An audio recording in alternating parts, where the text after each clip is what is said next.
Hello, I'm Cheche, and today's video I'm going to show you the process of how I made my very first pop-up illustration.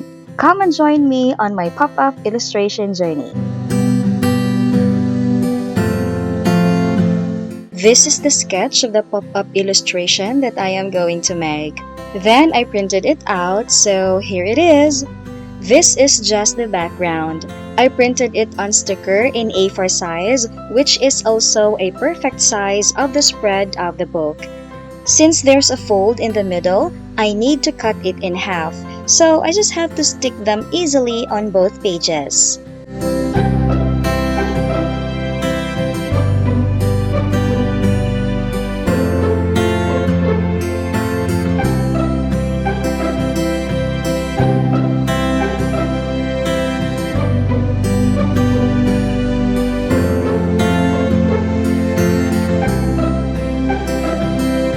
While sticking it onto the paper, you need to smoothen it out so that it won't create any bubble or hump and to make sure that it's really flat.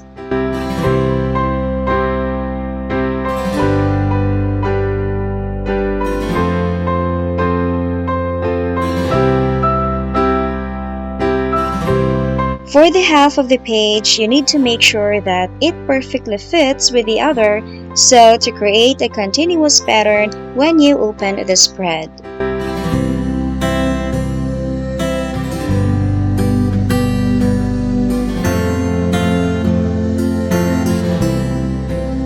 This is actually my third sketchbook, but I want to turn it into a pop-up journal.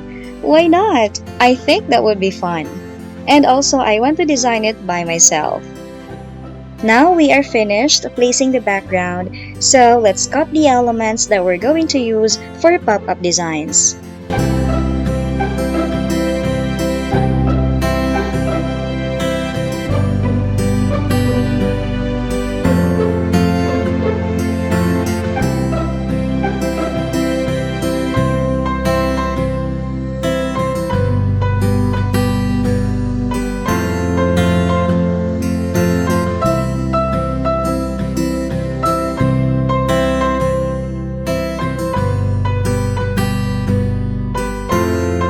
Make sure that you leave a space on both ends to make a tab. That's where we put the glue to connect it onto the background.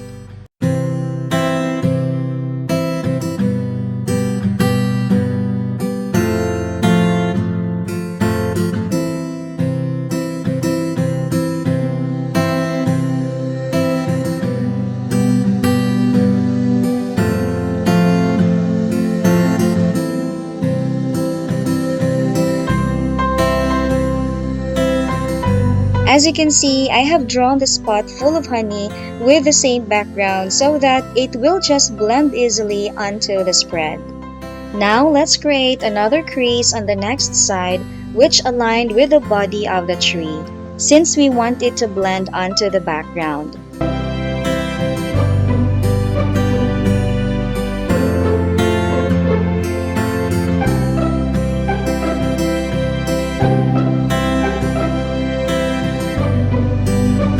Then, when the fold is already fixed, let's create a little angle and fold it because this is where we connect our next element.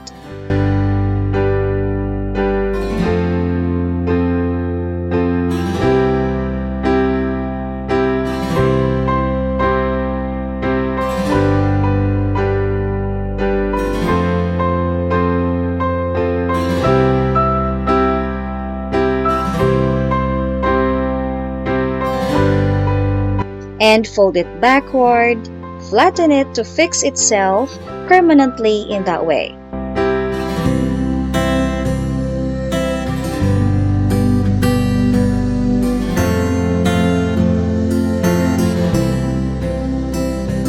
In order to make the elements work well, it must have a balance. In this case, the right balance lies on the measurement of the shorter fold. Measure the shorter fold from the middle of the book and put a mark on the other end so that you will be able to know where exactly you're going to put the element so that it would create a balance when you are going to open and close the spread.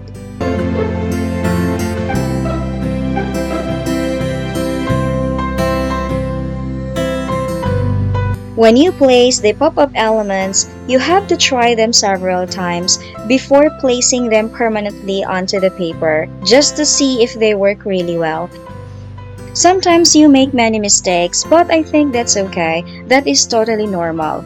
I think when you make pop-up illustration, pop-up book, or pop-up cards, you really need to have a lot of patience because it is possible that you make a lot of mistakes all throughout. But that is a part of progress.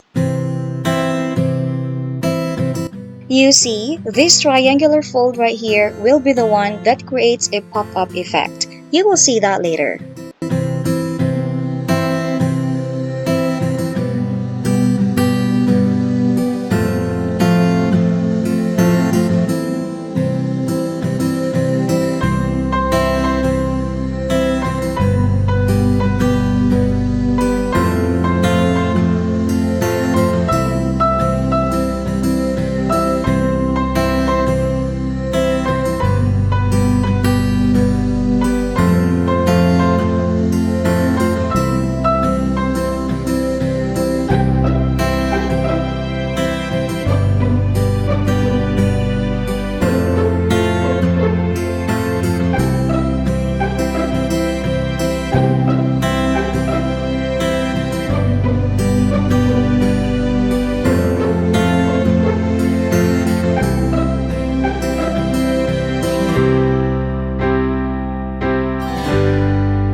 This is the tree branch which will serve as our connector to the next element.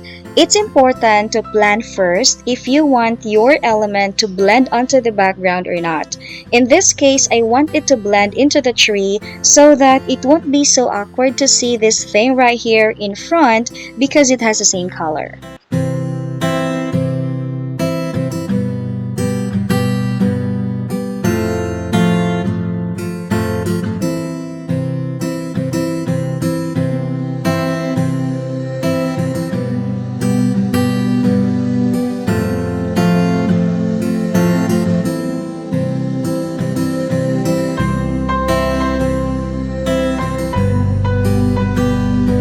Okay, so here it is.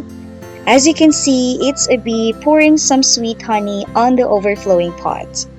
Do you see this? If we are going to close the spread, the bee will go behind the pot and stay there when the book is closed, following the folds that we made. And when you open the spread, it will automatically come out. Isn't it amazing?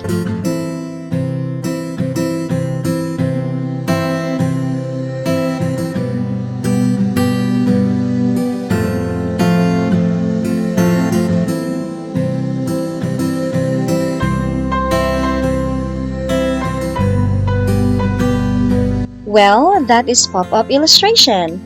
Just a disclaimer, while the illustration is originally mine, the pop-up mechanism or techniques are not mine.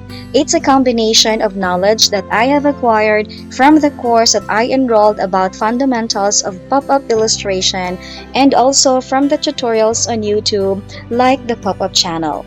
If you want to visit his YouTube channel to learn from him too, then the link is in the description below.